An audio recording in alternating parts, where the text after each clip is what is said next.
Good evening, everyone. Good evening, everyone, and welcome back to my channel. This is going to be the start of a series called Fake It Till You Make It. This is a saying you'll hear on job sites and on skilled work throughout any industry. It's basically if you're like a new apprentice, young guy, you don't have a whole lot of experience, these are going to be some tips that you can take along with you to make your job and learning the more intricate details of your job a little easier. This will be covering mainly electrical as a technician or as in a troubleshooting sense. This won't go over a lot of the more intricate knowledge you need to know about codes and whatnot. Strictly troubleshooting on this video. The first thing we're going to talk about is lockout, tagout, and safety. So in the beginning stages as a tradesman, especially with working with electrical, you want to always try and work on everything dead if possible. There are some instances when you get more experience, you may be able to troubleshoot something live or check something live, but this is more skilled, much further down the road than you will be starting out. So when in doubt, lockout and tag out. The next thing we're going to go into is the live dead live test. This was a test that was taught to me by my nuclear instructor when I was going to trade school.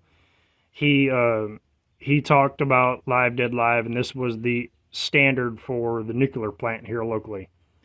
So what basically happens is anytime you go to work on a piece of equipment, you're going to shut it down, lockout, tag out.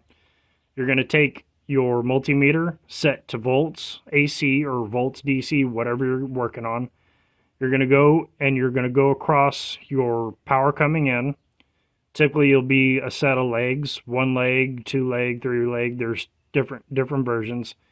You're going to go from each leg to ground with your multimeter and make sure that it reads 0 ohms. Then what you're going to do is you're going to go to a known live source, preferably something that is close to what you're working on, and you're going to leg to ground on that. And your meter will read that it's hot. Knowing this, you'll go back to the machine that you're working on or piece of equipment, and you'll verify one more time to make sure that it is dead. What this does is not only verifies that what you're working on is legitimately dead and there's no voltage going through it, it will also make sure that your multimeter is working properly. This is a particular one I use around the house, use in my truck and whatnot. But any multimeter that is worth what you pay for, this will save your life, or this will make sure that you're going into a good situation. So the next 3 things that we're going to cover are going to be going through Ohm's law and the basic knowledge that you need to know for troubleshooting. Some basic tips, some basic advice from my short tenure as a maintenance tech. First thing we're going to go through is ohms, or the omega symbol on your multimeter. This is probably one of your most valuable tests. This is where you'll start learning fuses, circuit breakers, stuff like that. Going across a fuse or a breaker inside of a piece of equipment or like a overload. This will tell you if you have continuity as you go through the machine. Circuit is all in connection properly and everything is working properly. This will tell you if you have shorted wires. A shorted wire, if you go from one spot where it's connected to another spot and you read, you know, if it pings out, like it's some of the meters will beep. A lot of them will say, you know, 0 ohms. That means that wire is good.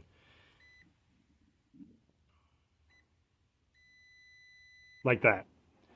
So if you go up to a piece of equipment, you go to a wire or you go across a fuse or an overload or something, and you put it across there and you don't get anything, or sometimes your meter will say OL, overload, which means that, you know, there's so many ohms that it doesn't really register. It's almost like infinity.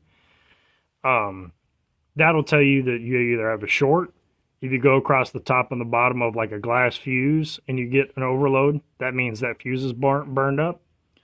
In motors, like 3-phase motors, in general, You can check if you have a leakage to ground by going to each of the windings disconnected to a ground source. If you get a continuity there, you know there's something up with your wirings. This is one of the most important things you can check when you're going through a schematic to make sure that everything is good. And if you are working on something dead because you're not too comfortable with, this will tell you a lot about a machine. Going along with that, both a safety tip and a knowledge tip. If you have an overload trip or you have a fuse trip, it's always the best to assume that there is something else downstream of that fuse or that overload that caused it to trip. You, with good knowledge, any knowledgeable tech or experienced tech will usually tell you if you have a fuse blown, find out why the fuse blew before you just stick a new one in and turn the machine back on and let it run. This will help you catch bigger problems that are easier to remedy. And if you just keep sticking the fuses in there, you have not only a chance of whatever is failing worse, but you could also burn up something else in the machine and cause more repair than you really need.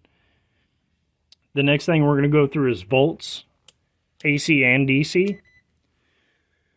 We'll wrap these together. So basically knowing your incoming power, what it's supposed to be, will tell you a lot about a machine and a lot about what's going on.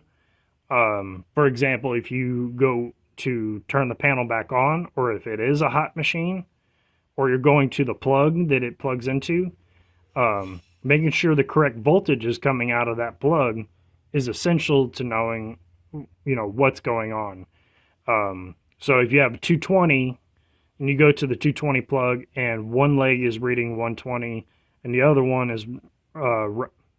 is running 0 across the legs, okay, maybe you have a breaker or a wire broken somewhere upstream of that. If you're inside the machine and all 3 of your legs are good, there could be, if you're inside a machine and you're losing a leg somewhere between there and the disconnect panel, that can tell you, okay, go upstream, check for fuses, check for wires and whatnot. The other thing with that is your different types of voltage. So like I said, you'll have your lines coming in that'll feed your main machine power. But then typically in almost all machines, you have a transformer that goes to a control voltage of some sort. You could have 12 volt control voltage. You could have 15 volt. You can also have 24. 24 is the most common.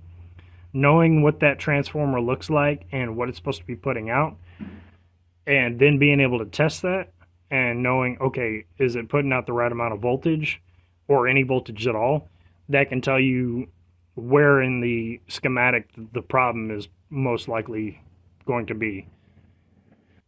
The last thing we can go through is amperage, or AAC, amps AC. This will be one of your final things you can check, or if you have something that keeps tripping a breaker or tripping a fuse or something like that. If you're confident enough in doing this test, which you can do, I've done it with motors, I've done it with other pieces of equipment that draw power, is you set it to amps AC and then using your clamp device, clamp around each leg that is going towards that piece of equipment or that component in the schematic. What that will do is when you go to run it and do a test, you can go downstream, see what that piece of equipment is supposed to be drawing, then go back to your meter, and when it tries to run, watch the amperage. If the amperage grows to an extent that it is higher than what that motor is supposed to be pulling and higher than what the overload is rated for, or the fuse is rated for, this is where you know, hey, this is where your problem is. It can also tell you, like on a compressor, if it's working too much, if a motor just keeps running on a compressor and it never stops and you get to the point where it keeps tripping the breaker, you can go in there and by reading the amperage and how much it's drawing, how much it's warming up over time, you can tell tell that something's up with that particular compressor. That a lot of times, like if seals go bad or if a belt is loose and the motor is trying to work extra hard to get that air in the system, and it keeps warming up and warming up and warming up, and the more it tries to power through, the more amperage it draws, and it pops that disconnect, or not, and it pops that overload. That's where you can start saying, okay, well, maybe you have a funny noise and you're getting a weird amperage rating. This is where you can start looking through and saying, okay, do I need to rebuild the seals in the compressor? Is it working too much that way? Do I need to check the check valves, and similar stuff like that? The amps that draw in a machine is one of my final tests. I try to leave it for last if I cannot figure out what's going on. If there's no obvious signs that, if there are no obvious signs that something is wrong with with the ohms or with the voltages that I'm getting, I'll go to amperage test and I'll test run the machine and watch what's happening. And this will usually, if I haven't figured it out by now with the ohms and reading the schematic and going through the circuit, this will tell me where the problem is, and I can narrow it down like that and usually get on track to where downstream the issue is. Well, I hope you liked this video. This video, like I said, it's fake it till you make it. This is very general advice that you can have by understanding basics of Ohm's law, and also the basics of what each of the parts of Ohm's law will lead to in a machine. Thank you very much for watching the video. I hope you learned something. If there's something that I didn't cover, please let me know in the comments. I would be more than happy to show you. If I messed something up, call me out, put me on blast. I love that too. And please remember to like, share, and subscribe. And we'll see y'all in the next one. Goodbye.